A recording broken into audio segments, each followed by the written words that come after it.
O príncipe Siddhartha Gautama havia deixado sua vida de luxo e deu início à sua jornada de autoconhecimento. Seu primeiro ato foi se livrar de todos os objetos que o ligavam à realeza. Ele cortou seu belo e longo cabelo, que ele tanto estimava, mas que não passava de um símbolo de vaidade. Siddhartha também trocou seus trajes de seda por roupas simples, iguais às das pessoas que viviam na floresta. Ele agora estava só, longe de toda a bajulação de sua rica corte. Siddhartha Gautama havia renunciado tudo aquilo que o ligava ao seu antigo estilo de vida e partiu pelo mundo em busca daqueles que pudessem ajudá-lo a alcançar seu objetivo.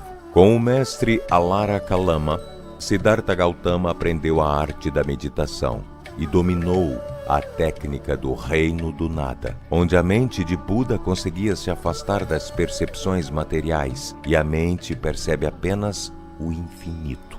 Mas mesmo considerando esta lição valiosa, Siddhartha não julgava que ela fosse a resposta que procurava para encontrar a iluminação.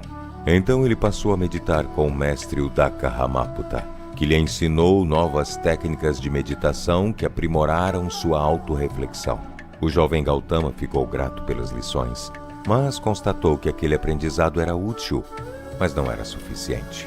Siddhartha Gautama então partiu para o reino de Magda, pois lá existiam alguns ascetas que se reuniam para realizar suas práticas juntos. Assim como Siddhartha, os ascetas haviam renunciado aos confortos da vida e viviam de forma simples. Ao verem a dedicação do recém-chegado e a forma como ele se entregava às suas práticas diárias, os ascetas estavam certos de que se alguém iria encontrar a iluminação, este seria Siddhartha Gautama. Junto com os ascetas, Siddhartha aprendeu a superar o sofrimento que seu corpo sentia devido à dor e à fome. Ele passou a dominar plenamente seu corpo e seus sentidos. Nada conseguia perturbá-lo. Ele praticamente não comia mais nada e, por isso, foi ficando cada vez mais magro e mais fraco. Este período da vida de Buda ficaria conhecido como o jejum de 6 anos. Mas Siddhartha percebeu que sua fraqueza estava lhe fazendo mais mal do que bem, e isso o afastava do caminho da plenitude, pois até seu raciocínio estava prejudicado. Ele colocaria fim ao seu jejum aceitando uma oferenda de uma camponesa, e por isso ele acabou sendo desprezado pelos ascetas que achavam que ele tinha desistido de seguir o caminho que consideravam correto. Após o período do grande jejum, Siddhartha Gautama refletiu e constatou que todos os extremos não são benéficos e que ele deveria escolher o caminho do meio, evitando o extremo da indulgência e a austeridade absoluta. Siddhartha passou a acreditar que tanto na prática espiritual quanto na vida em geral, o importante era encontrar o equilíbrio. Depois de anos de andanças e muito aprendizado, Siddhartha se deparou com uma bela figueira. Depois deste episódio, ela ficaria conhecida como a Árvore Bodhi, e sob sua sombra, Siddhartha Gautama disse que se sentaria e só se levantaria após encontrar a iluminação. Siddhartha fez uma almofada à base de capim e folhas e lá se sentou, com a face virada para o leste. Ele deu início à sua meditação e os espíritos do mundo se alegraram, mas os demônios não permitiriam que aquele mero mortal rompesse as correntes que o prendiam ao mundo material. Mara, o demônio do desejo e da ilusão, surgiu com o objetivo de desviar Siddhartha de seu objetivo. Ele iria tentar distrair Siddhartha de todas as formas. Mara fez surgir visões de belas mulheres e também tentou desconcentrar Siddhartha com cenas de violência, mas nem o medo, nem o desejo provocado por Mara conseguiram tirar o foco de Siddhartha Gautama. Então Mara desafiou Siddhartha a encontrar quem poderia testemunhar a favor de Siddhartha, atestando seu direito à iluminação. Foi quando Siddhartha tocou o solo com sua mão, indicando que a própria terra era sua testemunha. Foi então, em uma noite de lua cheia, que Siddhartha Gautama conseguiu superar a ignorância e o sofrimento. Após recordar de suas vidas passadas, compreender o ciclo de nascimento e morte que aconteceu de acordo com o karma e, por fim, ele entendeu as 4 nobres verdades, que é o caminho para a cessação do sofrimento. Ao amanhecer, Siddhartha Gautama por fim alcançou a iluminação, tornando-se Buda, o iluminado. ele emergiria de sua meditação completamente desperto. Buda havia compreendido plenamente a natureza da realidade, a causa do sofrimento e o caminho para a libertação. Ele ficou sob a árvore por mais de 7 semanas, absorvendo e contemplando a profundidade de sua experiência, e passou a vagar espalhando seus ensinamentos. Há mais de 2.500 anos, no norte da Índia ancestral, onde hoje fica o Nepal, emergiu uma figura que desafiaria a compreensão convencional de riqueza, poder e felicidade. Seu nome era Siddhartha Gautama, mas ficaria conhecido em todo o mundo pelo nome de Buda. Sua história começa quando o nobre Suddhodana, rei do clã dos Shakya, e sua esposa tentavam ter um herdeiro homem para sucedê-lo, mas estavam encontrando dificuldades. Foi quando, em um sonho, a rainha Maya recebeu a visita de um grande elefante branco com 6 marfins. Os sacerdotes do reino indicaram que este era um sinal muito auspicioso de que, enfim, a rainha estava grávida e que seu filho estava destinado a ser um grande líder. A rainha daria luz a seu filho no meio de uma viagem, quando caminhava nos belos jardins de Lumbini e, agarrada aos galhos de uma bela árvore, a rainha trouxe seu filho ao mundo. A criança que nasceu era extremamente linda e uma aura brilhante parecia envolvê-la. Aquela era, sem dúvida alguma, uma criança especial. Um grande sábio, por nome Asita, foi chamado para conhecer o bebê e ele caiu em lágrimas ao encarar a criança. Ao ser perguntado o porquê chorava, ele disse que era porque o príncipe estava destinado a alcançar a verdadeira libertação, que o sábio sempre buscou por toda a sua vida. Mas o guru já teria falecido quando Siddhartha alcançar seu destino e por isso não teria a oportunidade de encontrar as respostas que tanto procura. Asita também disse ao rei que aquela criança não iria ser o herdeiro que ele tanto desejava para substituí-lo no trono quando chegasse a sua hora, pois ele deixaria o palácio em busca da verdade.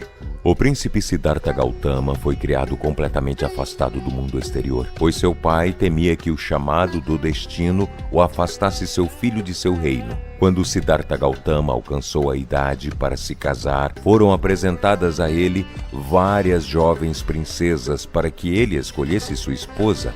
Ele escolheu Yashodhara, que era conhecida por sua beleza e juventude. O rei presenteou o casal com 3 magníficos palácios, um que era perfeito para o verão, outro preparado para o período chuvoso das monções e um palácio de inverno. Eles eram conhecidos como os Palácios dos 3 Prazeres, e lá o casal tinha acesso a todos os bens materiais para uma vida de prazer, pois nada lhes faltaria. O casal seria abençoado com o nascimento de uma criança saudável, que recebeu o nome de Rahula, e o rei ficou muito satisfeito, pois sua sucessão agora estava assegurada. Assim, o rei finalmente permitiu que seu filho deixasse as muralhas de seu palácio para conhecer o reino que ele governaria no futuro. Mas o roteiro do príncipe foi cuidadosamente selecionado para que ele não entrasse em contato com a miséria do mundo. Mas apesar de estar em contato com as belezas do mundo, Siddhartha se deparou com um homem que era afligido por uma doença grave, algo que ele nunca tinha visto, e ficou aflito ao pensar que pessoas queridas a ele também podiam estar sujeitas a tais moléstias. Ele também nunca tinha se deparado com idosos tão velhos que quase todas as suas forças já os haviam abandonados, e assim ele passou a refletir sobre a finitude da vida e a inevitabilidade da morte. Siddhartha Gautama estava angustiado, pois não conseguia entender como as pessoas conseguiam lidar com a possibilidade da morte que estava sempre à espreita. Foi quando ele viu um homem sem lar, que parecia pobre, mas tinha uma altivez inabalável, cheio de confiança e paz. O príncipe se dirigiu ao asceta, e ele disse que renunciou à sua vida de conforto em busca de libertar seu espírito do sofrimento do mundo. De volta ao palácio, o príncipe Siddhartha não conseguia deixar de pensar nas palavras do asceta, e de repente, seu destino foi revelado para ele. Ele deveria abrir mão de toda aquela vida de luxos e prazeres e partir em uma busca espiritual. Assim, no calar da noite, Siddhartha Gautama, escondido de seu pai, fugiu dando início à sua missão de autoconhecimento. Siddhartha Gautama atingir a iluminação, agora como Buda, ele traçou como seu objetivo ajudar os outros por meio de seus ensinamentos a encontrarem o caminho para se libertarem do sofrimento.